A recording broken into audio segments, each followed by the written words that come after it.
Hello बच्चों, कैसे हैं आप। वेलकम है आपका अपने चैनल रीड टू लर्न में। आज हम वाक्य प्रकरण के अगले भाग वाक्य के गुण विषय वस्तु पर चर्चा करेंगे। तो आज का हमारा टॉपिक है वाक्य के गुण। जैसा कि आप जान ही चुके हैं पिछली वीडियो के माध्यम से कि वाक्य क्या होता है, लेकिन आज हम उस पर कुछ विशेष बात है, यानी वाक्य में कौन कौन से गुण होने चाहिए।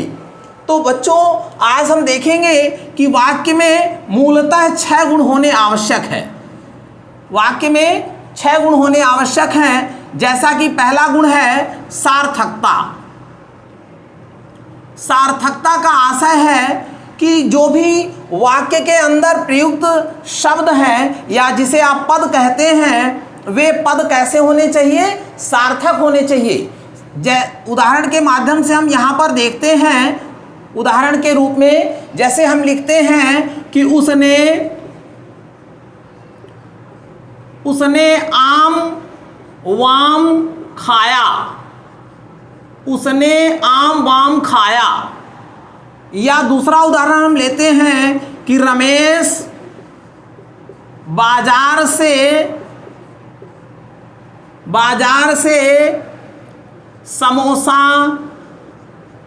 समोसा वमोसा ऐसे बोल देते हैं, अक्सर लाया या खरीदा। अब यहाँ पर आप देख रहे हैं कि ये जो दोनों वाक्य लिखे गए हैं, इस वाक्य में उसने आपको मालूम है कि सर्वनाम है, आम संज्ञा है, खाया क्रिया है, लेकिन ये वाम क्या है। तो वाम जो है यह निरर्थक पद है। तो हमें ध्यान देना है कि वाक्य के अंदर कोई भी ऐसे निरर्थक पद नहीं होने चाहिए, अर्थात सार्थक पद होने चाहिए। इसी प्रकार से दूसरे वाक्य को देखिए, रमेश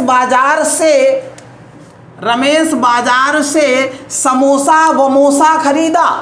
तो समोसा तो ठीक है, खाने की वस्तु है, लेकिन वमोसा क्या है, यानी इससे हमें ध्यान रखना है कि वाक्य के अंदर कोई भी निरर्थक शब्दों का प्रयोग नहीं होना चाहिए। दूसरी चीज होती है बच्चों, दूसरा गुण है बच्चों, क्या है, योग्यता। योग्यता का आशय यह है कि जो वाक्य में शब्द प्रयुक्त हो, यानी जो इसे हम पद कहते हैं, वे पद जो होते हैं प्रसंगानुकूल भाव को व्यक्त करने वाले होना चाहिए।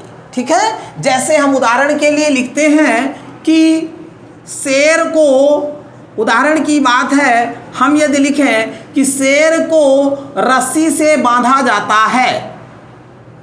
शेर को रस्सी से बांधा जाता है।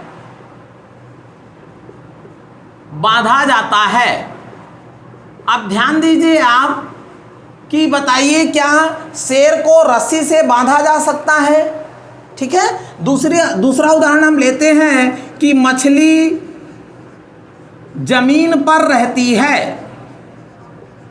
सभी लोग जानते हैं यहाँ पर कि मछली जो होती है वो जमीन पर नहीं रहती है, अपितु कहाँ रहती है, पानी पर रहती है। ठीक है, जल पर रहती है। तो यहाँ पर देखिए कि प्रसंग के अनुकूल क्या ये शब्द प्रयुक्त है, नहीं है। अर्थ यहाँ पर देखिए शेर को रस्सी से बांधा जाता है। बताइए शेर को रस्सी से बांध सकते हैं कोई।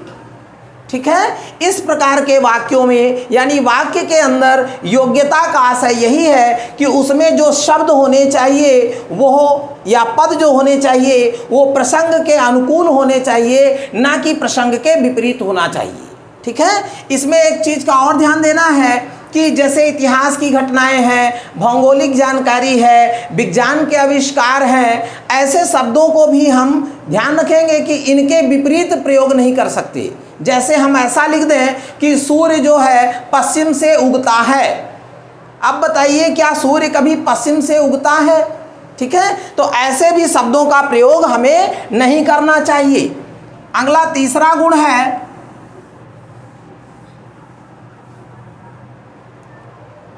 आकांक्षा। आकांक्षा, आकांक्षा से मेरा आशय है कि एक पद को, जब वाक्य में प्रयुक्त एक पद को सुनने के बाद दूसरे पद को जानने की अभिलाषा हो या इच्छा हो या जिज्ञासा हो, तो उसे हम क्या कहेंगे? आकांक्षा कहेंगे। ठीक है, जैसे उदाहरण के लिए लिखे हम, एक उदाहरण है, जैसे हम लेते हैं कि हम कहें कि उसका खाता, उसका वहाँ खाता है, उसका वहाँ खाता है। अब देखिए इस वाक्य को पढ़िए। अब इस वाक्य में लिखा है उसका वहाँ खाता है। वहाँ खाता है का मतलब क्या हुआ? अब यहाँ पर बताइए, क्या खाना क्रिया है कि संज्ञा है? ठीक है, यहाँ पर खाना क्रिया नहीं है, क्योंकि खाना क्रिया होती तो कोई वस्तु की बात करता। यहाँ पर उसका वहाँ खाता है, यानी खाता है कौन सा? खाता का मतलब यहाँ पर क्या है? बैंक का खाता है। ठीक है, या खाने की क्रिया है। यहाँ पर जानने की जिज्ञासा उसके मन में आ गई। इसलिए ऐसे वाक्य जिनमें जो पद प्रयुक्त होते हैं, उनके पदों को, एक पदों को पढ़ने से उसके भाव को जानने के लिए, उस वाक्य के भाव को जानने के लिए एक पद के माध्यम से दूसरे पद को जानने की इच्छा हो या दूसरी बातों को जानने की इच्छा हो, उसे हम आकांक्षा कहते हैं। यानी जो वाक्य में पद हैं, वे पद दूसरे पद को जानने के लिए जिज्ञासु बनाते हों या जानने के लिए आपको प्रेरित करते हों, ऐसे गुण को हम आकांक्षा कहते हैं। ठीक है, अब आगे चलते हैं। चौथा गुण है बच्चों, चौथा गुण है बच्चों निकटता। निकटता, निकटता कह सकते हैं, समीपता कह सकते हैं, आसक्ति कह सकते हैं। ठीक है, ये कुछ भी कह दीजिए, तीन में से उदाहरण लेते हैं इसका। निकटता और समीपता से आशय है बच्चों, जैसे मान लीजिए कि हम आपसे कहें किसी बात को बताने जा रहे हैं। उदाहरण के लिए मैं आपको बताना चाहता हूँ कि मेरा, फिर शांत हो गए, फिर बोल रहे हैं घर, फिर शांत हो गए, फिर हम बोल रहे हैं कि मध्य प्रदेश, फिर शांत हो गए, फिर हम बोल रहे हैं के, फिर शांत हो गए, फिर बोल रहे हैं जिले, फिर शांत हो गए, फिर बोल रहे हैं रीवा, फिर शांत हो गए, फिर बोल रहे हैं में, फिर शांत हो गए, फिर बोल रहे हैं। अब देखिए बच्चों, इस प्रकार से जब दो शब्दों या पदों के बीच का जो अंतराल है, यदि वह लंबी अवधि का हो जाएगा तो वाक्य का पूर्ण अर्थ नहीं ज्ञात हो पाएगा। इसलिए वाक्य के अंदर जो प्रयुक्त शब्द हैं, वो लिखने एवं बोलने दोनों में निकटता होनी चाहिए, उनके मध्य समीपता होनी चाहिए या उनके मध्य आसक्ति होनी चाहिए। ठीक है, इस प्रकार से बच्चों यहाँ पर निकटता का गुण भी वाक्य के अंदर होना चाहिए। अगला गुण है बच्चों पदक्रम। पदक्रम, पदक्रम का आशय क्या है? थोड़ा सा ध्यान देंगे। पदक्रम, पदक्रम का मतलब है जो वाक्य में, जैसा कि इसमें नाम से ही समझ में आ रहा है, पदक्रम यानी पदों का, वाक्य में जो पद प्रयुक्त हुए हैं उनका क्रम जो है निश्चित है हिंदी में, और उन्हीं क्रम के अनुसार ही वाक्य में पदों को प्रयुक्त करना चाहिए। जैसे उदाहरण हम लेते हैं,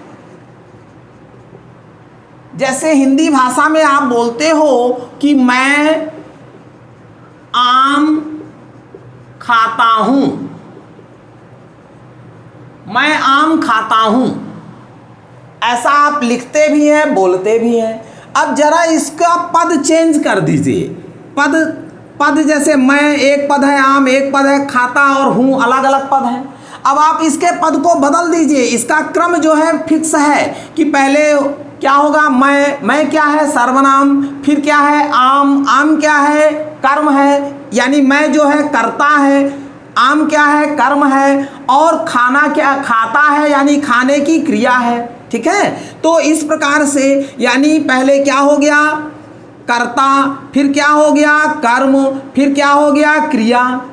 ठीक है, तो यह क्रम है हिंदी का। लेकिन यदि आप इसको ऐसा बोल दें कि मैं खाता हूं, मैं खाता हूं आम, निश्चित रूप से बच्चों यह वाक्य का जो पदक्रम है वह सही नहीं है, अर्थात यह वाक्य गलत है।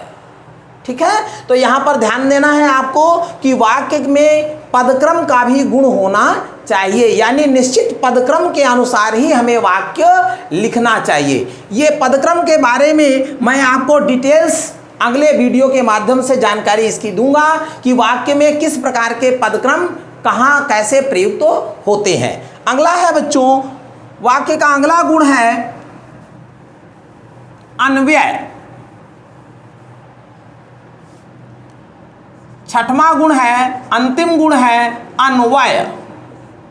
अन्वय का मतलब होता है बच्चों, इसे हम ऐसा कह सकते हैं कि जो भी पद प्रयुक्त हुए हैं, वाक्य के अंदर जो भी पद प्रयुक्त हुए हैं वे लिंग, वचन, कारक, काल, पुरुष के अनुसार एक रूप में होने चाहिए। यदि उदाहरण के लिए मैं लिखता हूं, जैसे हम लिख रहे हैं, वह मोटा लड़की,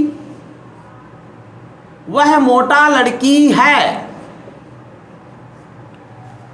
थोड़ा सा ध्यान दीजिए, इस वाक्य को पढ़िए, वह मोटा लड़की है। बताइए इसमें आप समझ पा रहे होंगे कि कोई ना कोई पद जो है वह कैसा है, गलत है। क्यों गलत है बच्चों? क्योंकि ये जो मोटा विशेषण प्रयुक्त हुआ है वह लड़की के लिए प्रयुक्त हुआ है। तो जब लड़की के लिए प्रयुक्त हुआ है तो मोटा होना चाहिए कि मोटी होना चाहिए? तो आप समझ गए हैं बच्चों कि यहाँ पर लड़की के लिए मोटी शब्द प्रयुक्त होना चाहिए, यानी वह मोटी लड़की है। ठीक है, इस प्रकार से बच्चों यानी वाक्य के अंदर अन्वय का भी गुण होना चाहिए। प्रिय बच्चों, आज हमने वाक्य के 6 गुणों को सीखा। पहला गुण था सार्थकता, दूसरा गुण था योग्यता, तीसरा गुण था आकांक्षा, चौथा गुण था निकटता या समीपता या आसक्ति, और 5वां गुण है पदक्रम, और 6वां गुण है अन्वय। यानी ध्यान दीजिए बच्चों कि वाक्य में हमें इन 6 गुणों को समाहित करते हुए ही वाक्य की रचना करनी चाहिए, या इनका ध्यान रखते हुए ही वाक्य की रचना करनी चाहिए। धन्यवाद बच्चों।